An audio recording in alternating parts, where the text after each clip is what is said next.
Hello students, you are watching yours and my channel. Before we start with today's explanation, I request you to like, share and subscribe my channel. Today we will take up another poem which is there in our ICC syllabus of 2024-25. The Glove and the Lions, written by LEIGH. Now, before we start with the poem, we need to know a little bit about the writer or the poet.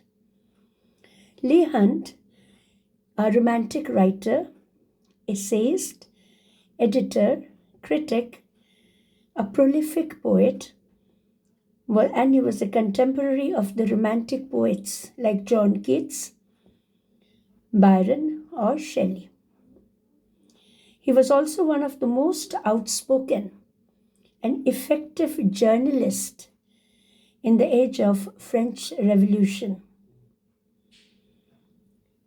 The present poem is set against a medieval backdrop where valor, that is courage, and bravery are prized. The poem, The Glove and the Lions, is a humorous narrative that explores the dangers of allowing the pride and the vanity or the pride rather than love to dictate one's actions, especially in a romantic relationship. The poet seems to be making a statement against the stereotyped men as macho creatures who are engaged in the perpetual quest to prove themselves to their lady loves. A deeper study will make this concept clear. So let's go to the theme of the poem. The poem is very rich in themes, no doubt about it.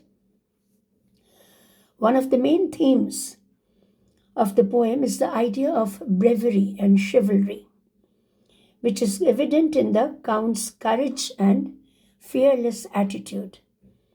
Count de Lodge is ready to put his life to risk for the most beautiful lady present in the court. The actions of Count de Lodge reflects bravery and chivalry.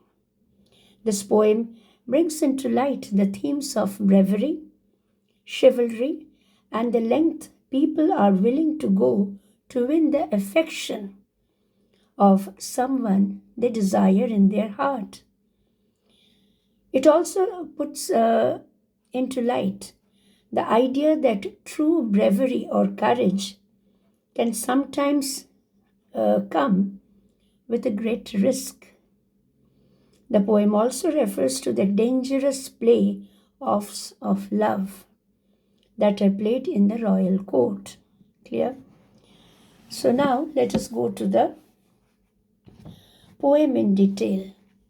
The present poem, The Glove and the Lions, is a very brave and daring story of love, dangers, and the honors related to it. The poem is also an example of the romantic traditions, characterized by a focus on the emotions, sentiments, and individualism. You will find that in many of the poems of LEIGH, we get this message of chivalry and love and bravery associated with love. Now let us go to the stanza-wise explanation, which will make the matter more easy and it will help us to remember the facts very well. Let us start with the stanza 1. King Francis was a hearty king and loved a royal sport. And one day, as his lions fought, sat looking on the court, the nobles filled the benches and the ladies in their pride. And amongst them sat Count de Lodge, with one for whom he sighed. And truly it was a gallant thing to see that crowning shows valor and love, and a king above, and the royal beast below. Now, the poet here describes King Francis as a very hearty king. He has a very pleasant state of mind. He is watching one of his favorite sporting events. What is that? That is the fighting of the lions or the lion fighting on a very particular occasion with the royal court. There were noblemen, lords, and beautiful women present to see this great event of lion fighting. The king was very agile, vigorous, and very energetic in his attitude. He loves royal sporting events and games. King Francis is observing his lions fighting violently in a closed enclosure. The arena is filled with the nobles, aristocrats, and beautiful ladies. They were all seated on the raised platforms watching the lions fighting.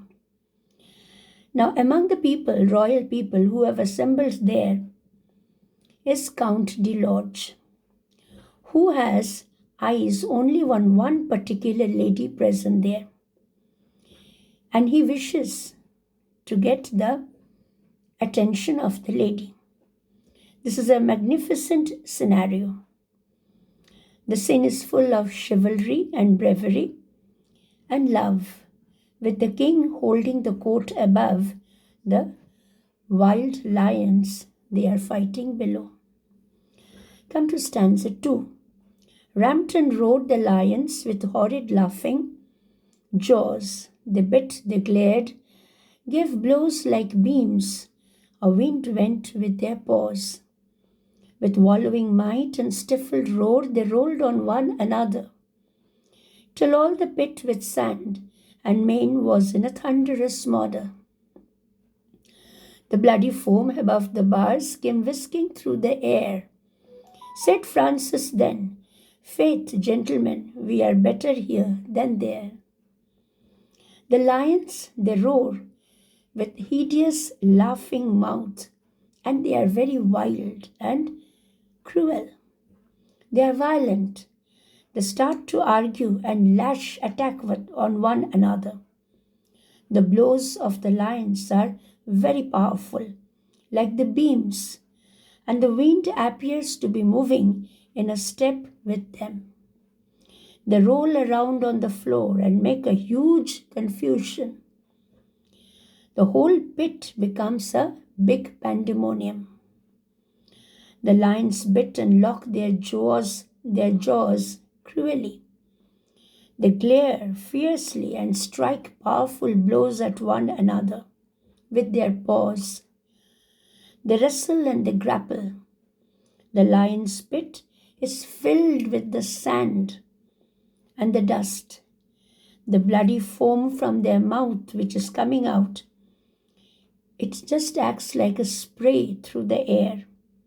Seeing this violent seeing this violent scene, the king remarks in a very humorous manner that they are safer there. Come to stanza 3.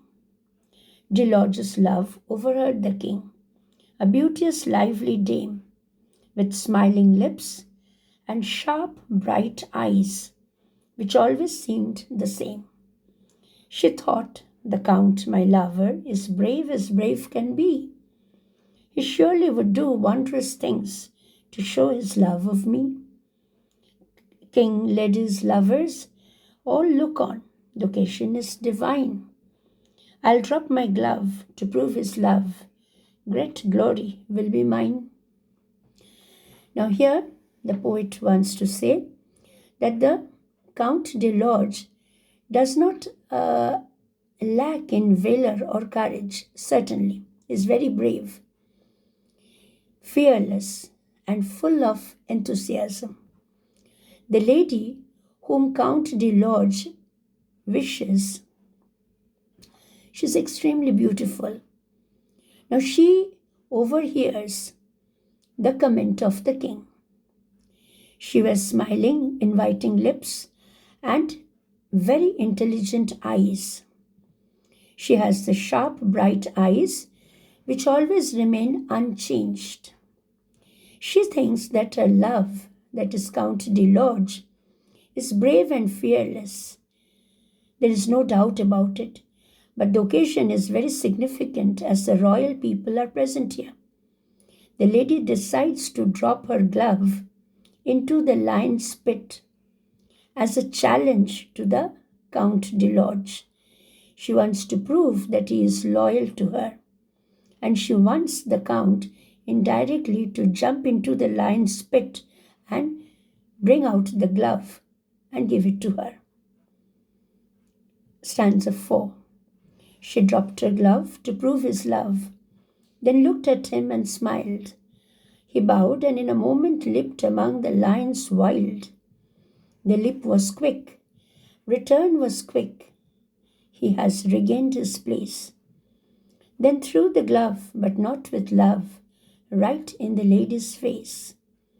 By God, said Francis, rightly done. And he rose from where he sat. No love, quoth he, but vanity sets love a task like that. The beautiful lady, she just drops her glove into the lion's pit. She looks at Count de Lodge and gives a very wily smile. He bows respectfully and then without a moment's hesitation, he jumps into the lion's pit. He jumps very quickly and comes out of the pit again quickly. He retrieves the glove and proves his bravery. But instead of returning the glove to the lady, he throws it on her face. Even the king approves this action on the part of Count de Lodge. He declares that it is not love, rather it is mere vanity.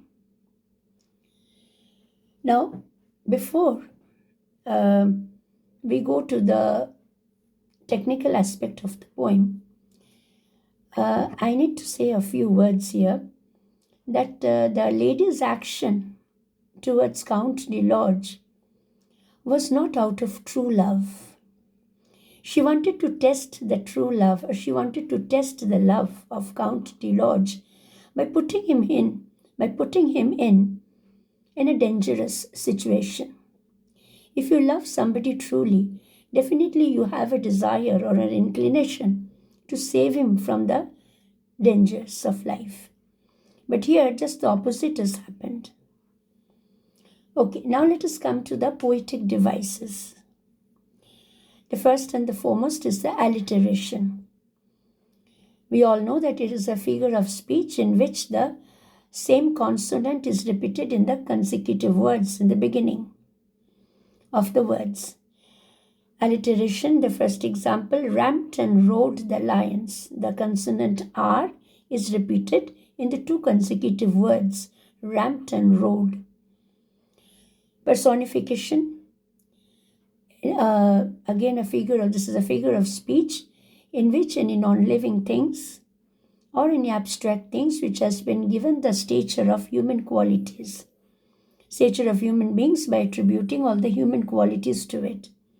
With horrid laughing jaws, the lion is personified here. Simile, again a figure of speech in which there is a comparison between two different objects and the word like or as is present. They bit, they glared, gave blows like beams. A wind went with their paws. So here the word like is present. This is an example of simile. I hope this explanation will help you. So please listen to it, read the poem thoroughly, go through the explanations. It will help you to understand the poem. Thank you very much. Hope to see you again in the near future.